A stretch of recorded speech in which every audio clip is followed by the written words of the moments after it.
Hi, folks. It's Denise, Howell, and next up on TWiL, we've got an amazing panel for you. Nilay Patel is here, Matt Macari, and Evan Brown. We're going to talk about Is Anyone Up? And Carrier IQ. What's that IQ? Pretty low, I think. All kinds of good stuff coming up next on This Week in Law. Netcasts you love. From people you trust. This is TWiT. Bandwidth for This Week in Law is provided by Cachefly at CACHEFLY.com. This is TWiL, This Week in Law with Denise Howell. Episode 139, recorded December 2, 2011. Strike the pose. This episode of This Week in Law is brought to you by Carbonite Business, online backup for your law office. Carbonite Business backs up your computer files automatically and continually and keeps them safely off-site. Try it free at carbonite.com and get 2 bonus months with offer code TWiL. And by Ford, featuring available voice-activated sync. Sync gives you versatile access to music, podcasts, and more from just about any device. Check it out in the new 2012 Ford Focus and at ford.com/technology. Hey everyone, I'm Denise Howell, and you've joined us for This Week in Law. We have an amazing panel for you to talk about the wacky stuff that's been going on this week, and I can't wait to get into it. First, let me introduce the luminaries who have joined us today. We've got Nilay Patel from The Verge. Hi, Nilay. Hey, how's it going? It's going great. It's great to have you back on This Week in Law. There in your new digs. Yeah, I can see. We can see the verb behind you. Yeah, well, we're working on the rest of the letters. We're new. We have to. That's right. We're being in a couple weeks you'll have a G. After that, the E will follow. Maybe for Christmas. Yeah, maybe. I'm hoping it's a stocking stuffer. Well, we'll put that on the list then. Also from The Verge, we've got Matt Macari back on the show. Hi, Matt. Hi, how's it going? Going great. Wonderful to have you back on TWiL. Yeah, thanks for having me. Yeah, I stole Matt. And joining us again from Chicago, Illinois, and the offices of Hinshaw and Culbertson, Evan Brown. Hello, hello. Happy Friday to you. It's great to be here. Wonderful to see you. I think I'm safe to say that we're all really happy we are not this lawyer, Joseph D'Elia, who wrote the cease and desist letter. He is general counsel for Carrier IQ. And for anyone who is not completely up to speed on this story, in the last couple of days, I always know a news story has hit the mainstream when Fox News is covering it. And I think everybody has covered this Carrier IQ train wreck happening of the company that makes software that handset carriers, handset makers and wireless carriers can utilize to monitor network traffic. But what it's doing is recording the activity on the phones. And there's all kinds of controversy about what sort of disclosure, if any, is made about use of this tool. And the initial controversy, what I was referring to a minute ago, is that when, the developer's name is Trevor Eckhart. When Trevor began to dig a little deeper into what this Carrier IQ thing was doing on his own handset and began posting various information that was publicly available from Carrier IQ's manuals posted online and talking about what he thought was going on here and doing further research, this general counsel for Carrier IQ, Joseph D'Elia, sent off a fairly standard and fairly strident cease and desist letter asking that Mr. Eckhart stop what he was doing, take down the stuff that they posted. He alleged copyright infringement of the manuals that had been posted and also started getting into blustering about defamation. Right. I mean, this isn't how you do it. So I got to say, we send out cease and desist letters. I mean, people scrape our site like all the time, right? And they record the podcast and stuff that we do. And so our general counsel sends out letters, but they're not like this. They're like very polite. They're very calm. They're very like, hey, you did a thing. It's not working out. Please do something else. They're not, you're verging on defamation and we will take every action against you if necessary. And on top of that, having this be the first response is like, the biggest PR blunder this company could have ever made. I think it's set them up for this tidal wave of anger that's come sort of in the past couple of days. If they just responded to this guy and said, hey, you found our software, you found our training materials, let's explain to you what's really going on. We'd prefer it if you didn't host these materials and just link to us because we update them frequently. We don't want there to be any old stuff out there, blah, blah, blah, blah, blah. They would have won the community over. And they could have said, we provide this data, we don't provide this data, talk to Sprint, who's our customer. Instead, they sent off this letter, which is, don't send this letter. Right. You can't send something this aggressive to a community of people that is like doing research on security, because they will immediately believe that you have something to hide. And that has been the dominant narrative now, is that this company has something to hide, not they're working with Sprint to make our phones better, which is what the narrative that they have just recently woken up to knowing is the one that they have to get out there. Right. The reason I feel so sorry for Mr. D'Elia is that the follow-up letter from Carrier IQ's CEO, Larry Lenhart, to the EFF, who immediately responded on behalf of Trevor Eckhart and said, hey, this is fair use, and there's no defamation here, and it really sounds like what you're trying to do is shut our client up. Larry Lenhart sent the most conciliatory letter expressing his deep sorrow and concern and thanking EFF profusely for representing Mr. Eckhart and the work they do in general. Yeah. About all he didn't throw into this letter, but you can read it between the lines, is we are so mad at Mr. D'Elia. And, I'm speculating as to what his job security is looking like these days. Evan, have you watched this train wreck unfolding before us online? I did. And this is one of those things that might have even been a bigger deal if it hadn't have been for the Thanksgiving holiday that, obscured a lot of the attention that it might have gotten otherwise. And, Mr. D'Elia, this lawyer's name, whatever it is, whatever he said. This letter that he sent, this cease and desist demand, certainly has some problems. It's weird in the way that it looks. Its format is weird. Mm-hmm. Not that that's going to somehow affect any legal significance that it could have had if it were truly based on something actionable. But it makes it it's just kind of weird to see it in a format like this, which is so unconventional.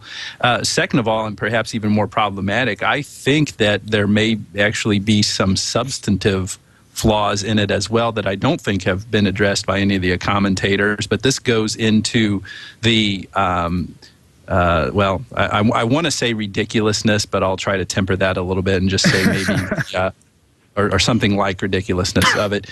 They come out, backing up just a little bit. Cease and desist letters usually have, like 4 or 5 elements. And the first element is chest thumping. We are so awesome. And then the second element is we are so awesome that we could crush you into the ground. The crush you into the ground part, when we're talking about copyright, is usually some kind of recitation of the complaining party's rights to get monetary damages, and in some copyright cases you can get statutory damages and recover costs and attorney's fees. And so that's where you get this magical number, and you see this in news reports a lot about copyright disputes or newly filed lawsuits. The plaintiff is claiming $150,000 worth of damages. That's the maximum statutory damages on this. The problem that I see, and this is, I can't certify these results, but I did go to the copyright website and just ran a quick search to see if Carrier IQ actually owns the copyright on anything, and nothing came up. So that would suggest to me that they don't own the copyright, or that they haven't registered the copyright in these materials that have been posted on the web, or that were posted on the web and taken down, or whatever their status are, these training materials that are at issue here. And so without having registered the copyright in those in a timely manner, then they had no basis on which to claim statutory damages and recovery of attorney's fees like they did in the end. So that's one problem, the substantive problem with this that I see, that setting aside the obvious fair use issue here. So it could have been researched a little bit better, I think. Yeah, more pigeon IQ than Carrier IQ. Nice. Sounds good. Nilay, let's get into the substance of all this. Is this just smoke, or is there fire here? I think there's a fire, but I don't think it's in Carrier IQ's office. I think they're doing what the what Sprint asks it to do and what AT&T asks it to do, which is develop software to monitor performance on phones, right? And the software has, I think there's a delta between what the software has the technical capability to do, which is scary, which is it records every keystroke on your phone and every website you go to and blah, blah, blah, blah, blah, and what AT&T and Sprint are using it for, which is tell us when a call gets dropped, right? And I think, that's fine. We can puzzle out sort of the details there. The bigger problem is that every carrier uses a system like this. And Carrier IQ is just the known company that responded poorly to a question of what does your software do? What they should have said is our software does what every mobile carrier does, which is it monitors network performance on a device, right? And then they should have punted the carriers right away. So I think the little question is, what are the technical capabilities of Carrier IQ software, and how do we guarantee that Sprint and AT&T won't turn on the scary capabilities? And then the big question is, how do we guarantee that no one in the industry does this because they're all running similar software? And so I think there's a little bit to puzzle out there. And what Carrier IQ is actually doing right now is that they're just serving as the symbol of the problem, right? And it sucks for them because they're probably like a 12-person company, and they literally, it's true, you can see they have no idea how to handle the situation, and from every level, right? I mean, they're not even, if you listen to Evan, they're not even drafting their cease and desist letters correctly. They're claiming things that aren't true. So I think they're kind of a bad victim because they don't seem to know how to have the right conversation. But it's really important that we have that right conversation about what data is on the phones and how it gets shared. And the mechanism, which is what Carrier IQ builds, is sort of like unimportant. Right. It almost seems that the response, you on your site, The Verge, Sean Hollister has a link to this video by Andrew Coward. What an unfortunate name in this situation. Terrible name. Yeah. Yes. Explaining the business model and talking about how it works. That almost might have been the better response. To respond to these guys instead of throwing a cease and desist at them. That's never going to work. I mean, we do have a serial registration to The Verge, right? We publish articles and we register the copyright in them, and I can't go to some scraper site and be like, we're going to sue you. I can't go to some kid who uses one of our pictures and say, we're going to sue you. I certainly can't go to somebody who criticizes our work and say, we're going to sue you. I can say, you're wrong and here's why. And that is the way that you deal with, I think that's the larger story of dealing with copyright infringement, right? Is you can't open with, we're going to sue you for infringement. In our current environment, especially online, because you will find a million people who find ways to make your life a living hell, and will tell you, A, you've crafted the substantive claim incorrectly, and B, there's a fair use claim. No matter what you say, you always hear those things, right? You have to engage on a real level before you say, okay, this engagement isn't working. We're backing off. We're gonna approach the litigation route now. And they just didn't do that. I don't know why. I don't know where in the decision-making chain of that company they forgot that that's how the world works, and they thought they could go straight to a C&D. Right. Well, and it's not like there's no pattern for this already. I mean, what we're seeing is the strain of using the square peg of copyright in the round hole of a public relations problem, and so that's why it's so anomalous and why it just doesn't make a whole lot of sense, and why we're kind of scratching our heads saying, why did it happen like this? But on a larger scale, we certainly have a pattern for this. And kind of as an aside, I love the way this skit usually plays out. There's some kind of privacy controversy. Some company stumbles in some way or makes some kind of error in terms of privacy, and it's usually not 12 to 24 hours later you have Howell saying we need to investigate, and who's the other guy, Weiler. Markey, Biz Markey and Stuart Smalley out there going, we've got to investigate these people and holding hearings and all that stuff. So I love how that plays. It's kind of like if there's some kind of woman involved in a scandal, she'll have Gloria Allred out with her the next day. It's the same kind of pattern that plays out in all of this. And so, the serious point about this is that Carrier IQ really does have a model to follow on this. If we just look back no farther than April, The similar data points on this are with, remember the researchers in the UK who found the problems with the iPhone and I guess it was iOS devices who were capturing too much location information, and that ostensibly could have been available to Apple. I forget how that actually got resolved. And then it was a couple days later where the Swiss researcher found out the same problems with the Android platform, this location information privacy issue. So there certainly are models to look at on how meaningfully to respond to privacy questions, and it's very clear that the meaningful way to do that is not to misuse copyright in this way. And I'm cautious to use the word copyright misuse because that actually does have a technical meaning that may or may not be applicable here, but it certainly is a strain on what copyright is really intended to be used for, and this ain't it. Right. Matt, I think the issue that keeps coming up here is, okay, so we know that this is running and some of the carriers have adopted it. The handset makers seem to be distancing themselves like crazy, saying, hey, this isn't us, it's the carriers gathering this data. And so it comes down to, what have you agreed to as a user? Are you comfortable that people are agreeing to the kind of monitoring that, for example, Sprint is doing? I don't even know. I'm confused by how each of them is dealing with it. On the Apple side, it's strange because I know that they've said that the new version in iOS 5 doesn't have it. And I guess it encompasses, it's been removed from most of the devices. And the weird thing about it is that they're in a different situation than everybody else because they have one of the upsides to having complete control over your ecosystem and your OS and pushing out updates and controlling that whole environment is that you control that whole environment. But the downside is that you're also accountable for everything that's coming in and out of it. So it's I've been perplexed by what is it that Apple initially intended this for, and they can't hide behind the carriers when they say that, okay, so-and-so is, they're putting, Google can. I don't know what Samsung's doing or Sprint or what they're doing with the skins or how they're modifying these things to include carrier IQ. Apple can't say that.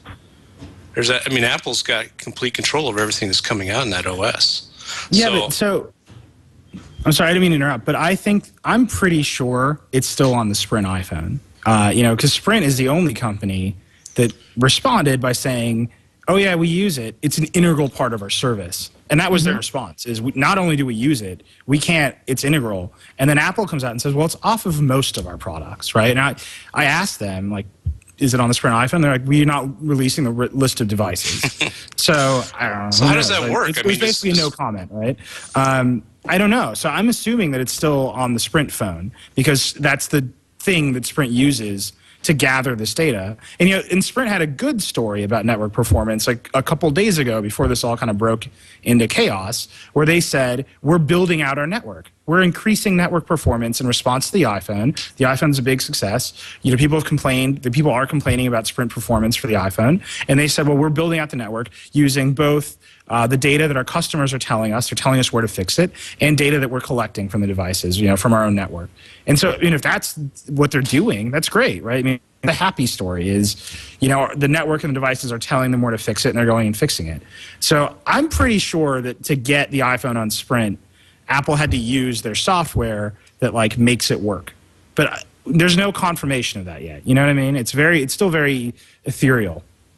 So I watched, and I haven't watched all of Trevor Eckhart's videos, but I watched a couple, and there's one in which he is, navigating on his own device and saying, oh, well, here's a menu, and it asks me if I'm consenting to this, and thank you, HTC, for making this transparent. And he's actually sort of saying, okay, so there are some people who are doing this right. I've been using an iPhone for years, and long before iOS 5, and nothing has ever asked me whether I wanted carrier IQ logging all my activity on my phone. And I'm not comfortable. I guess I'm with the congressional Markey Smalley party that, I'm not comfortable with how this is all being presented to users. Evan, are you? That's the question. I mean, there's all kinds of other touch points for this, or other places we can look to see similar questions, with the Kindle Fire.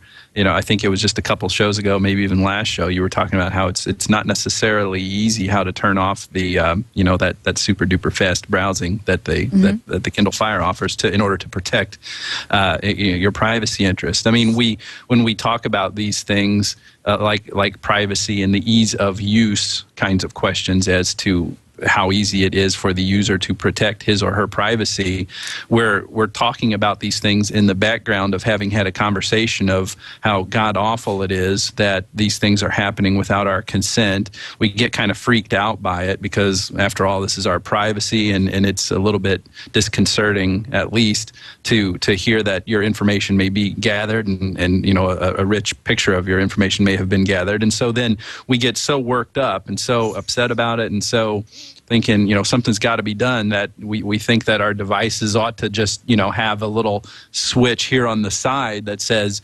privacy on and privacy off. Well, it's never that simple, and it's easy to think of these kinds of settings and user preferences being, highly obfuscated. So I think a lot of it has to do with what our expectations are as to how easy this should be. These are complex devices. They do a lot of different things, and information is passed in a lot of different ways. And so that the ability for the user to properly implement technologies or configurations and settings to protect their privacy requires a certain amount of sophistication, and that's something that's not avoidable, assuming that it actually can be done. I mean, if this really is a rootkit kind of level kind of thing that can't be taken off, there I said it. If it can't be taken off, then that's everything I just said really is kind of not relevant, I guess. Well, here's my problem with it. I think that people just don't. I mean, it's scary when you look at the potential, and like Nilay said, even though there might be a huge delta between the potential for this and what it's actually being used for, there's questions about why it has that potential. And if you look at, that's been in my mind this whole time that I've been reading about this, is that I don't understand if your concerns are drop calls, network quality, things like that, why there's the potential for even logging entire, keystrokes and everything that comes in and out of the phone is really necessary. And I still don't feel like that's really been answered, other than maybe that it's just something, we just give them everything and we let Sprint and whoever else figure out what they can do with the data. We don't limit the amount of data we give to them. Right. Ken from Chicago in IRC says that, I think this is what he's implying, that users essentially get a message from their phone that says, "Hi, do you want your phone to be super awesome? Click yes or no." And that's what the Fire browser does. Do you want better service? You brought up, exactly. You brought up Congressman Markey, Evan. He's not satisfied with Amazon's response, Ray Silk. Surprise, surprise. But I think it's probably, been swamped. Why is he Marky Mark? Why is he Bismarck? I don't understand. Well, so is the answer like mandated language to explain what's going on? At the policy level, do we say, like, here's what you have to say to consumers in all caps? I mean, we do it in, rental car agreements have to be in, 16-point all caps. We say that's how you inform consumers of their rights, right? Is that the answer? Is that, do Markey and Franken sponsor the cell phone privacy warning bill of 2012 and make that work? I mean, I don't know what the right answer is there, because there's no incentive for them to actually tell you what they're doing. There's every incentive for them to say, make your phone awesome, press this button.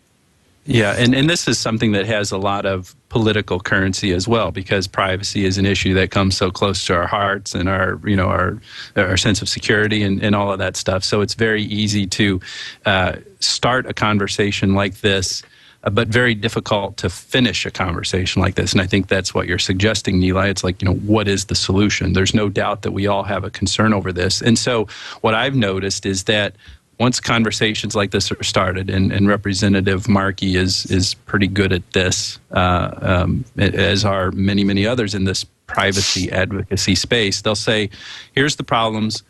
You gave us some answers. We're not really satisfied with your answers because they're not real clear. And then where the conversation finishes, this is always the acceptable escape hatch. We want you to be accountable, and we want there to be transparency. So that's how these conversations usually end, and there's no meaningful way that I've seen to actually implement something like that. And I guess I'm being guilty of it myself right now in saying this. Well, I don't know, but there's got to be transparency, right? And is anybody going to disagree with me on that? Is anybody going to say, oh, Evan, you got to be thrown overboard? And so with folks like the folks in Congress who are always doing this, I mean, I think they're leveraging that. Sure, I'm glad they're doing that. They're doing their job, kind of, being a voice in the wilderness, shouting, trying to make the paths straight as we go into the technological future. But it's a thorny type of issue, no doubt. Well, but there are. I mean, if you look at what the FTC did with Google Buzz, if you look at the agreement they just did with Facebook, I mean, that is meaningfully transparent, right? You have to submit to an independent audit of your privacy policy and your actual practices every 2 years for 20 years, right? That's meaningful. I mean, that's the FTC taking actual action, to maintain a level of trust, because they're saying, you lied to your users. Your users don't know what to expect from your privacy policy. We're going to start auditing you. Now, I'm not saying that should be the baseline standard, but there can be another standard, right, that isn't, audits every 20 years, but it can be like a requirement that, the language around collecting user data has to be X, and there's a mechanism for validating whether that is true or not. Because once you start messing around with collecting user data, I think you should be held to a higher standard of care. And I think it's pretty easy to legislate that standard of care.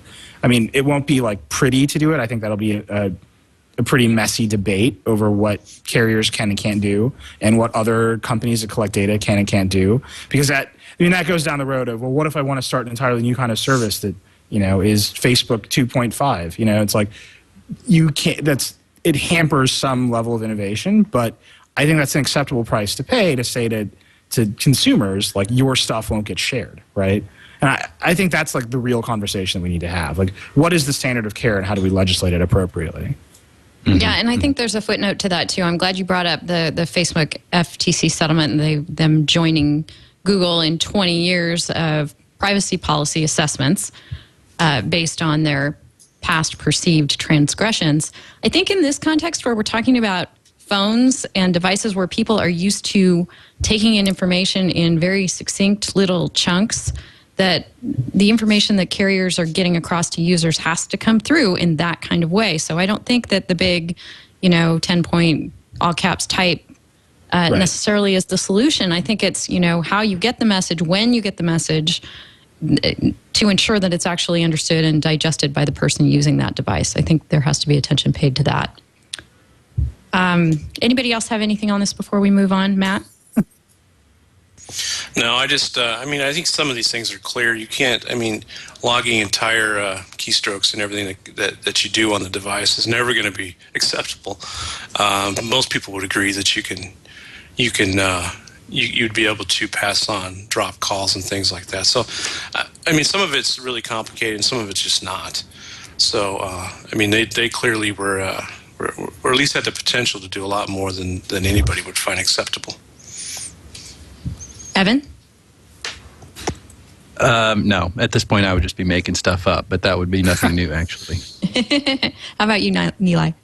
I just hope it goes away. I think Matt can attest to this. My entire week has been blown up by carrier IQ explosions, and I've had conversations with Matt, trying to do actual work that are hang on, I have to deal with another carrier IQ. So Something I'm else hoping happened it to just carrier calms IQ. down sometime soon. Yeah, it was tracking him, he said. Yeah. Look, I want to get into another instance of copyright being used for a purpose that may be only tangentially related to protecting the person's copyrights. And we'll talk about that in a minute after the break. First, I want to thank Carbonite Business for sponsoring This Week in Law. If you're backing up your computer files with DVDs or external drives, your law office or your other office is taking a big risk. Now, more offices are backing up a better way with Carbonite Business Online Backup. With Carbonite Business, your computer files are backed up automatically and continually. Your files are kept safely off-site. Prices start at just $229 a year, and it only takes about 10 minutes to get started. So I need you to go try Carbonite Business for free at Carbonite.com. You get 2 bonus months with offer code TWiL. That's Carbonite.com, offer code TWiL, and we thank them so much for their support of This Week in Law.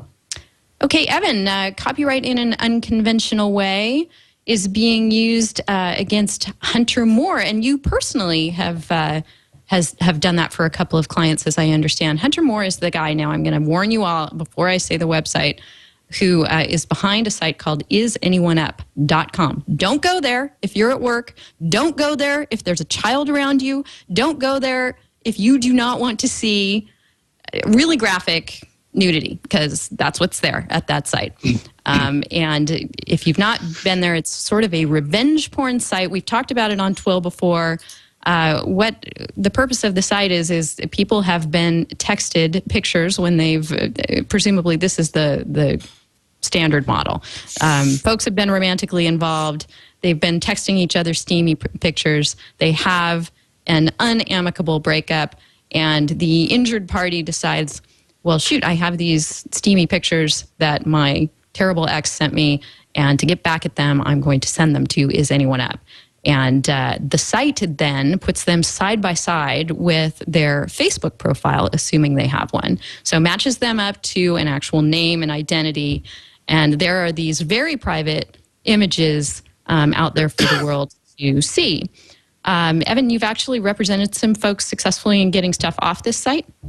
Yeah, thanks for the clarification, because you scared me at first. Thought maybe you had actually seen me on the site. So, yeah, this is a really, it's a very provocative site, no doubt. I mean, it takes the idea of nudity on the internet to a new level it's kind of a new twist on this, a new phenomenon, taking nude photos of people and associating them with an identity online, and that being the thing that draws people to the site. And it's a relatively new site. I think it's been up for less than a year, and just in the past couple of weeks, it's really gotten a lot of attention, both in the mainstream media and bloggers and others. Kashmir Hill wrote a great piece on it that right before it was right before Thanksgiving about it, kind of doing an interesting take on it. And so there are, it's an obnoxious site, that's no doubt, and its operator, Hunter Moore, who, every time I say his name, I always put it in air quotes because I'm highly skeptical that's his real name.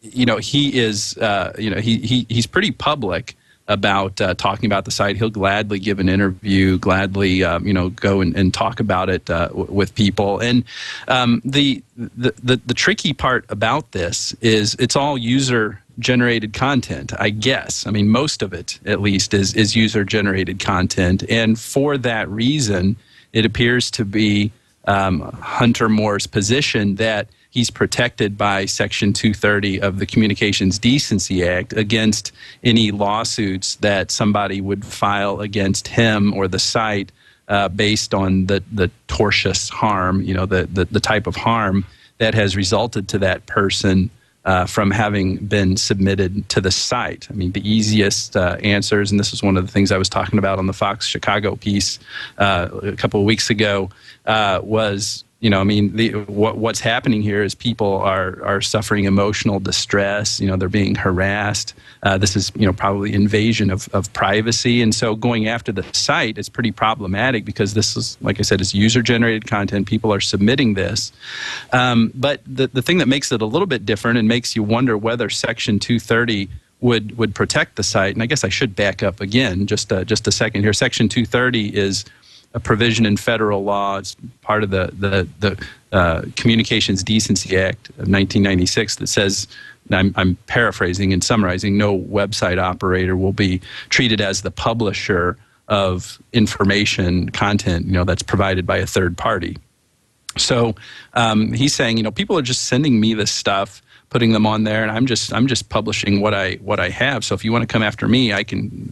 This Hunter Moore, he can claim that kind of immunity, that kind of protection. I think it's a really intriguing situation because he may be right for a lot of that stuff. He certainly is not publishing the photos himself. He's not generating them. But my question is whether he's doing so much in the development of the site and the way that the site is set up and the information that he requires and some of these statements that he makes to everyone outside of the operations of the site, if he has developed the site in such a way, if he's made it in such a way that he actually becomes an information content provider himself, if he has taken enough of a role to actually develop the content because he actually requires a name be given with the photos, and he requires that the hometown be provided as well. All of these things are pieces of information when put together seem to be perfectly designed to harm someone's reputation or to cause harm to their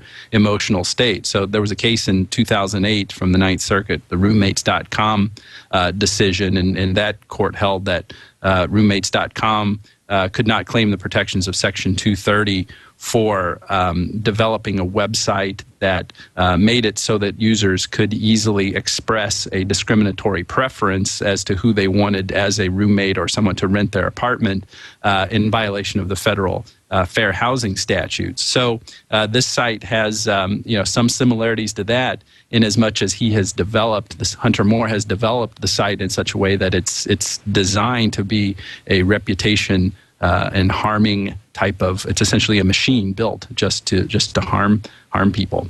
That's all the tortious issues. There are a bunch of interesting copyright issues as well, but I'll kick it back to you because it's there's a lot to talk about here.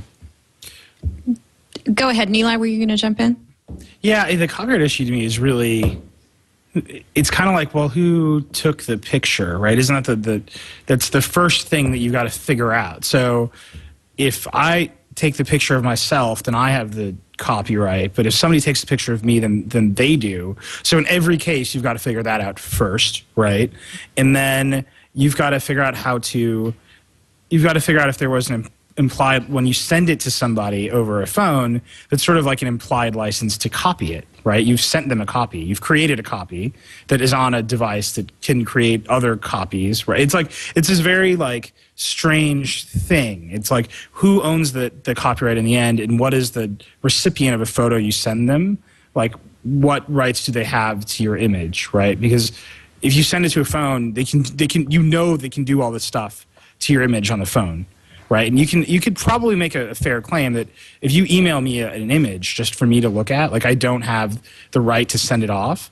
But if I just send a picture of you that I took, like, I can do anything I want with it, and you have to go into another body of law, into defamation maybe, to get that removed. And I don't know how you do that in the DMCA model of like takedown, right? If you didn't take the picture, because I don't think you can, right? I mean, am I getting that wrong, Evan? Yeah.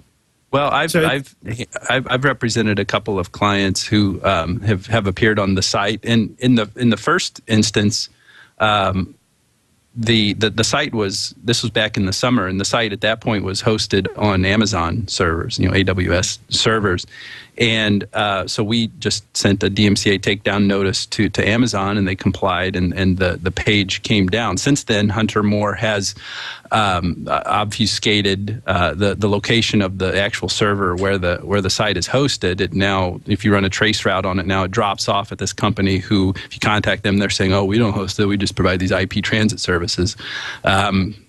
And so anyway, so it's more difficult now to send a DMCA takedown notice to the hosting provider because that's hard to track down. That's something that evidently one would need a subpoena to find out exactly where the site is hosted. Can you send it to, is anyone up? Well, he doesn't listen to this stuff. I mean, he's very renegade when it comes to this, which I think makes him a direct infringer in all this stuff. You've got to remember the DMCA is supposed to be toward the intermediary. There's no question that he's a direct infringer. So why don't even think about the DMCA when I think of sending a notice to the site itself? But the theory is, clearly before we send off a DMCA takedown notice, we carefully consider whether or not the client, the complainant, owns the copyright in that. And I think it's very clear when somebody, these are the it's the standard kind of shot you see on the site. They're either somebody holding the camera out at a distance taking the photo of themselves, or then there's the famous pose where they're looking into the mirror and kind of holding it at chest level. I think there was an Anthony Weiner one like that. No, that wasn't actually that wasn't Anthony Weiner. That was the other congressman earlier in the year who had to resign because he posted that ad on Craigslist. Remember that? I think his name was Lee from New York somewhere. So anyway. You have a scary ability to remember naked photos, Evan. Yeah. I love the facts of law. Yeah. So in any event, I think there's no question that the person who's taking the photo of themselves owns the copyright to that, and I think it's just extremely bogus for the recipient of that who's gotten that through a text message to say that they had an implied license. I'm not dissing you, Nilay, by saying this, but I just think it would be ridiculous for them to argue that they had an implied license then to publish that on the web. I mean, give me a break. These are if you look at these factually, these are always situations where there's usually an intimate relationship or at least a hookup where it's not intended to be something that's for the whole world to see. Otherwise, they wouldn't have made it. I mean, the context is always going to dictate that these are intended to be private, and so the further publication, the further distribution of these things, to me, is a clear infringement. And if it appears on the web, that's unauthorized, and you're perfectly entitled to send a DMCA takedown notice. Now, one other quick point here: even though it's more difficult to get the stuff off of isanyoneup.com to actually get in the site. Get the content taken down. I mean, it can be done, and if anybody wanted to file a lawsuit, I think they should. But what I have done for both these situations as well, and this is something that's effective, and I would encourage people to think about this, is the real harm sometimes is the identity being linked, and the fact that if you type a person's name in Google, sometimes isanyoneup.com has such good page rank, it'll show up pretty high. And so one of the first few results that you'll see, especially if you have a kind of a distinctive name, is a link to where the person has been posted on isanyoneup.com. Google will comply with the DMCA takedown notice, and I suppose Bing as well, and Yahoo. And if there are any other search engines, let me know. To take those down those results because they link to infringing content. There's a section of DMCA Section 512 that actually addresses the responsibility of information location tools. That's a fancy way of saying search engine. So that's one way that copyright can be used, to ameliorate some of this harm. Not all of it, but a notable portion of it. Yeah, Nilay, I just wanted to jump in and say I'm not ready to buy into what you were saying a moment ago about the license that you might be granting by texting someone a photo. Well, I think transport there is really interesting, right? So texting I buy, if you send it on like Facebook, that's kind of like interesting, right? I mean, I agree with both of you. I don't think anybody's thinking that they're granting implied licenses. I'm saying as an argument, it's a really wild one that you could make, right? Especially if you get into the different forms of transport. Like if you send it over Twitter direct message, you could argue, well, that's sort of an inherently public thing. And that these things fly out there. I don't think it's right. I'm just wondering Evan says that, they carefully consider who owns the right. So I think that's the first step. I just think it's very there's a lot of nebulous stuff here where people don't know what they own and what they don't own. Particularly when they send photos from phones directly to another person, right? Where there's a lot of what if I do a screen cap of a FaceTime, right? That's really wild. Who owns that one? I don't know the answer to that. And I think there's just a lot of stuff with the creation of these types of images and sending them over different kinds of transport and different services that sort of opens the question of true ownership to them. And I'm just riffing here, but I think that's Carrier IQ owns that one. Yeah, exactly. I had a really interesting conversation just recently, total tangent, about FaceTime, about how encrypted it is. And it came up again yesterday in the context of Carrier IQ because FaceTime is end-to-end totally encrypted. There's multiple transport key swapping. So it is about as locked down as any communications transport on your phone, which I think is really interesting because Apple just built it and they haven't told anybody how to use it. And I think one of the reasons is the security. And FaceTime. I thought you were talking about chat roulette. I'm glad you mentioned Apple because it finally set me straight. Again, is that even still around? Is chat roulette even still around? I think I'm on it right now. Yeah. No, I mean, I agree with everything. I was just riffing about the implied licensing. I mean, that's like way out there. But I think there's a lot of this. The first question has to be like, who owns this picture, and like, where does it come from? And that's the only way. For years, people have argued that you posted that online, so you must have been granting a license in it, and that's been shot down in any number of ways. Right. Well, I mean, I think that. Here, I mean, people are probably screen capping this right now and putting it on as anything. I can just take off my one of these. Sure. Go ahead. I don't know. Was that okay? Was that the? You got to ask Evan if that's the right pose. I wish there were a way we could call the show that. There you go. It's got to be at least 3 feet away from the chair. There you go. Strike the pose. No. All right. Well, we have some patent stuff to get into, and also Grooveshark in a minute. But first, I'd like to thank our second sponsor for the show, which is Ford, featuring Available Sync.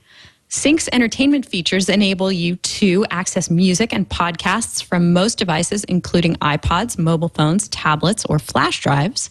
And with Sync with My Ford Touch, you can play videos or display photos from your digital cameras or portable game devices when your vehicle's in park.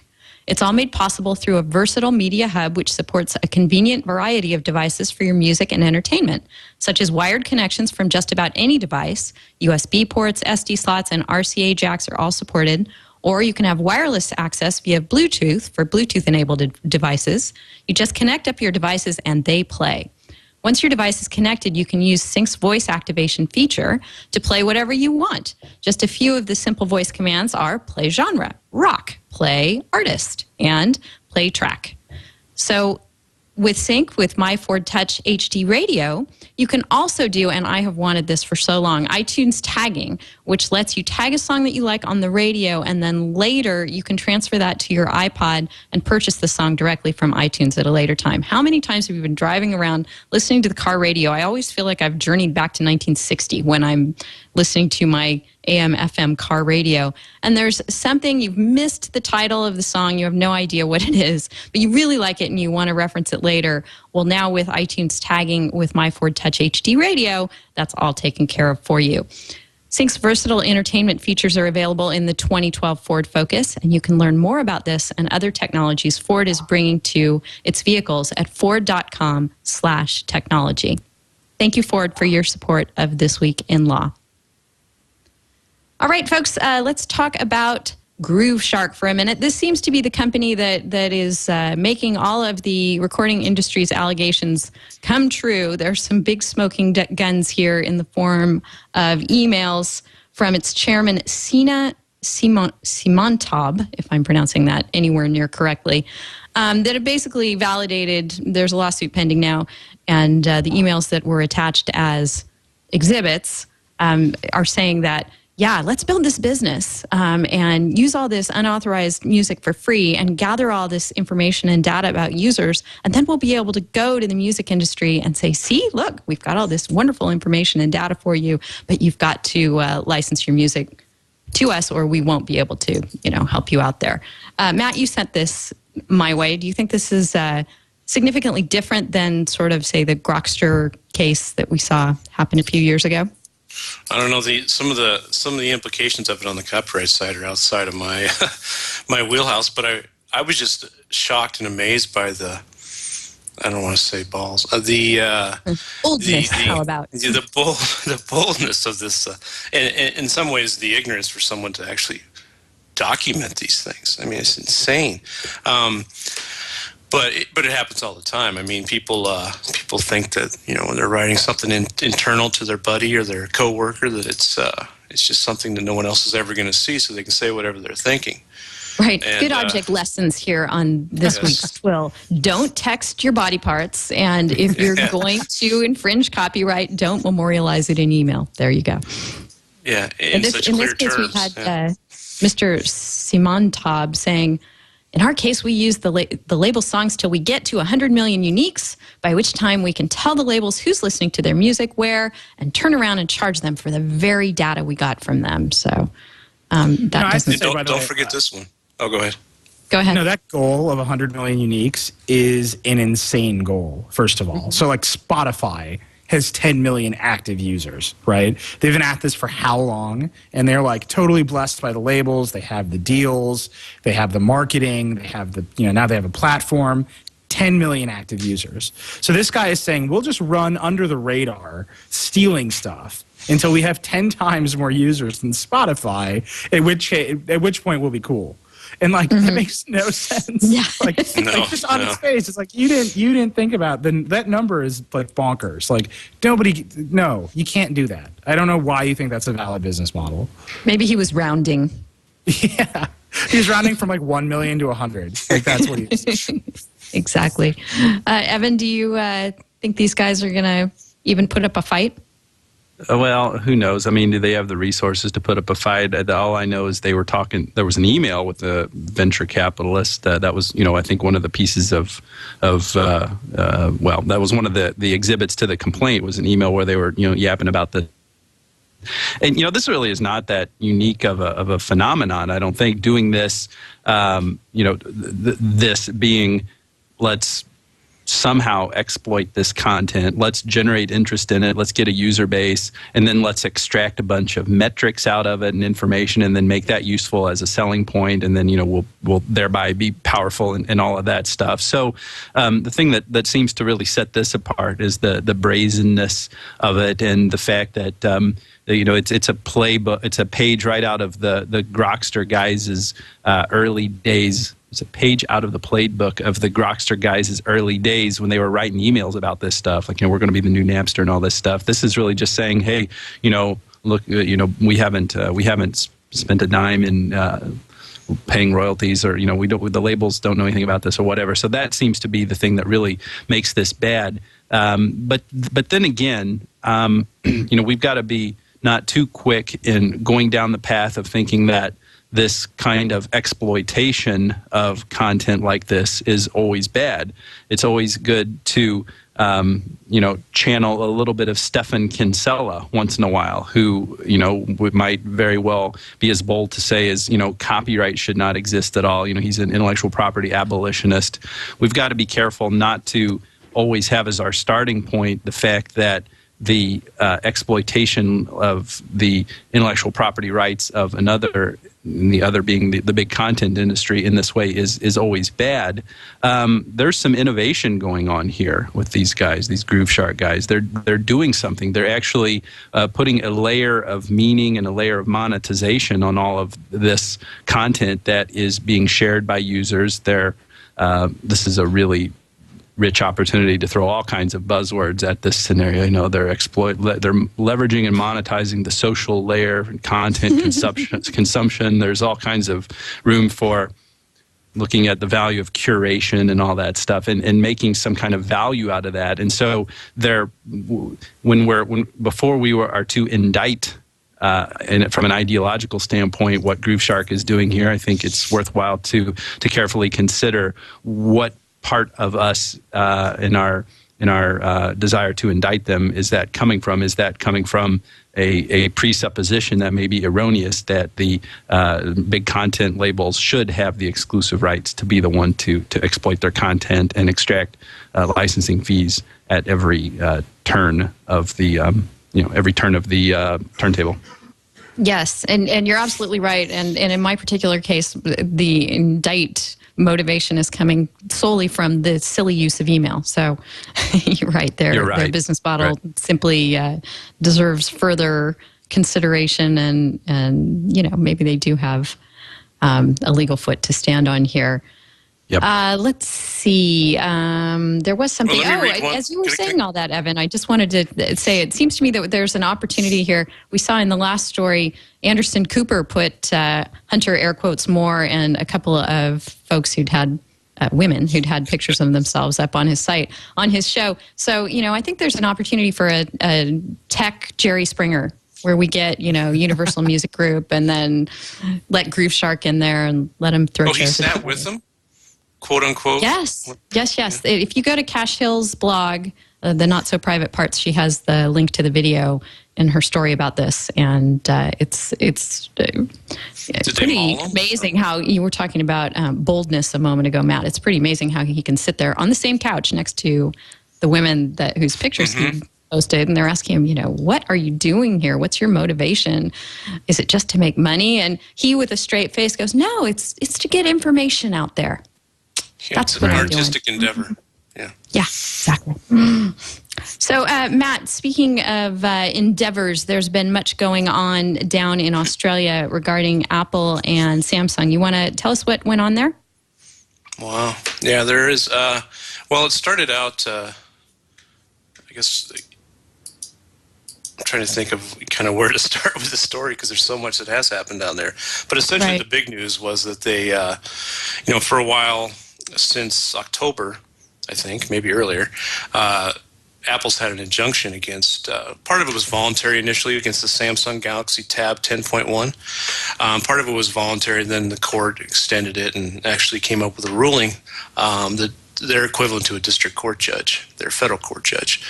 And she, so immediately after that, Samsung appealed it to what is essentially a full bench of the federal court. So it's it's kind of like the same tier, but it's a way to appeal up to kind of like an en banc type thing.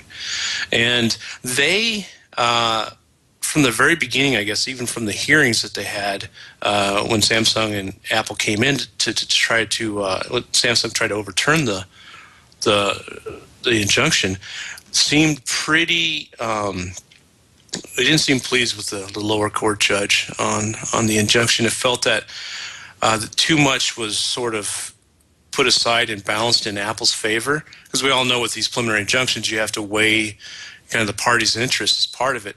So really the fact that they infringe or whether the patents are invalid or valid is one part of it, but then they also have to weigh all these other factors. And it seems like the court really felt like the factors weighed more in Samsung's favor than it did for Apple. And they also questioned some of the infringement findings. They still don't seem to feel like the patents are invalid, or it's not even a patent. It is a patent. These are software patents on, I think there's two of them on various touchscreen and gesturing type things. It's not the design patent like we have in some of the other cases. But they seem to think that the infringement evidence wasn't sufficient enough, so they were willing to say, that was Apple's burden. Apple really had to come on a preliminary injunction because it's an extraordinary measure. It has to come with some real good evidence in order to get us to believe that they infringe and in order to get this injunction in place. And so they used all of that and they kind of put together and mixed it up in a pot, and they came out with the they overturned the injunction. But on that note, they also kept it in place until Apple has sufficient time to appeal to what is their Supreme Court, the High Court in Australia. Which I understand is a lot like our Supreme Court in that they don't hear cases. They have the choice whether to hear this on appeal, and they don't necessarily hear cases that don't have big kind of policy ramifications. And my understanding is that this probably doesn't have a lot of policy ramifications in Australia because it comes down to kind of just an evidentiary thing and whether or not they really prove their case to get an injunction, not so much some change in the law or something really unique to patent law for this case. Right. So anyway, so the injunction is in place now. They've extended for another week, so I think it's in place till sometime in next week, and then 9th, I think, and then after that we'll have to see what the High Court says. I'm glad you clarified, Matt, because when you said that their Supreme Court is a lot like our Supreme Court, I thought that you were going to say it's different than other courts because it has sour cream and tomatoes. So. Yeah, Denise has heard all my jokes before. I'm sorry. That was a new one on me, I think. Okay. Nilay, you posted on this earlier this week and said we might hear something more from by Friday from Apple. So that's what Matt's saying. They extended it for another week, and it's like, well, do you want to cover an extension? So we might put up a post saying they extended it, but we've got to figure out they've got to figure out whether or not it's going to be appealed. And I think I'm with Matt. From everything I'm getting, I don't think that their High Court is going to to take it and say, we're upholding this injunction. I think they'll say, we'll let them sell it, and if, you know, the patents are found to be infringed, they have to pay a royalty and take it. What's the harm to Apple, right? It's like, you have 99% market share, like, around the world. Like, what's the harm? They're going to sell a slightly different Galaxy Tab that isn't selling in the first place. Like, it's fine. You know, I'm pretty sure the court will just say you have to pay a reasonable royalty if you win the infringement case. I mean, and one of the judges, that would be like a pretty basic answer, right? Yeah, I don't think there really is much. I mean, I think in a lot of these cases, it's hard to find harm to Apple for a preliminary injunction just because of their stake in the market. Although you can argue that, you know, that would possibly shift greatly. I don't think the Galaxy Tab 10.1 is going to kill the iPad in the market myself, but some people might.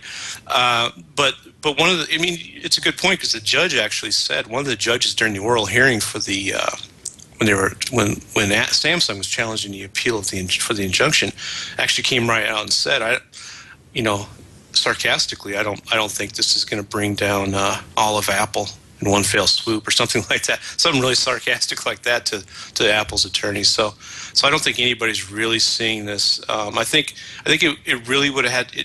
I think in order for Apple to win, they really needed a absolutely strong, solid infringement that just made it look so completely bad for Samsung. And it sounds like they didn't quite do that in this case, because this was a more complicated case, so the evidence needed to be more clear, because we're talking about software patents. We're not talking about pictures of design patents next to products, and that's easy for people to understand. If you're going to start getting into the nuances of how software works on an infringing device, you really need to figure it out and make sure the judge understands. So it sounds like they just weren't convinced. Right. And, you know, I'm pretty sure, I don't know if this is exactly true, I'm getting the sense that, you know, Samsung and Apple are after each other in like 50 venues around the world, right? And I'm getting the sense that the balance of who's winning where in the world is kind of like straining like credulity in these other countries. Like, I'm pretty sure like the Australian High Court is like fairly offended that they're getting this because Samsung and Apple are in a global fight, and now all the attention is placed on them. But tomorrow it'll be in Germany, and the day after that it'll be, you know, the ITC in the US, and the injunction in the States will take all the attention away. And it's like they're basically like waging like this world war, this world IP war against each other, and they're causing like cost to legal systems around the world when they really do need to just figure this out, right? And I'm pretty sure, I'm getting like the vague sense that is starting to come through in some of these decisions, where we're not going to sit here and do the dirty work for you so you can run off to South Korea next time to get the injunction that you do want, or run to Germany, or wait for the PI order in America to come down. It's, you have to figure this out because this is a bigger problem than the Galaxy Tab 10.1 being on sale in Australia. And that's like, it's kind of the vague sense I've gotten from a few of the stories around. Yeah, I think that's an excellent point. I mean, when you need a huge flow chart to follow all the actions pending worldwide, something's getting out of control. Or maybe they should have an iOS or Android app to be able to track all the cases. I'd buy That's a good it. one. I'd buy it. Yeah, I'd definitely buy it, because I spend nearly every day discussing this stuff with Nilay, and right. We get confused all the time. You know, we look at it like, okay, was that a software patent? No, that was a design patent. No, Apple filed that case. Samsung. I mean, it's crazy. Yep. Well, for anybody who thinks that's a good idea, I have a good tip of the week for us all. Or, I'm sorry, this is our resource of the week. And there are a couple of iApps available from Oyez today. The Oyez site has done great audio of U.S. Supreme Court oral arguments for a long, long time. And they do have two different iApps. One of them is called Oyez Today, and this is free, and it's for people who just want, the current news on what's pending in the U.S. Supreme Court. It's got media coverage of the cases. It's got information on the justices. It's got updates on oral arguments. Just, if you're looking for the newsy stuff about the Supreme Court, this is the app for you. And then there's another one called Pocket Justice, which brings the Supreme Court and all its past cases into your iPhone. So you can actually do research with this second one, Pocket Justice. And I first heard about this over at Justicia via Nicholas Moline. So thanks for that, Nicholas. These are great resources. And then our tip of the week goes hand in hand with not talking about your extortionate and potentially infringing business model in internal emails, and not photographing and texting your body parts around.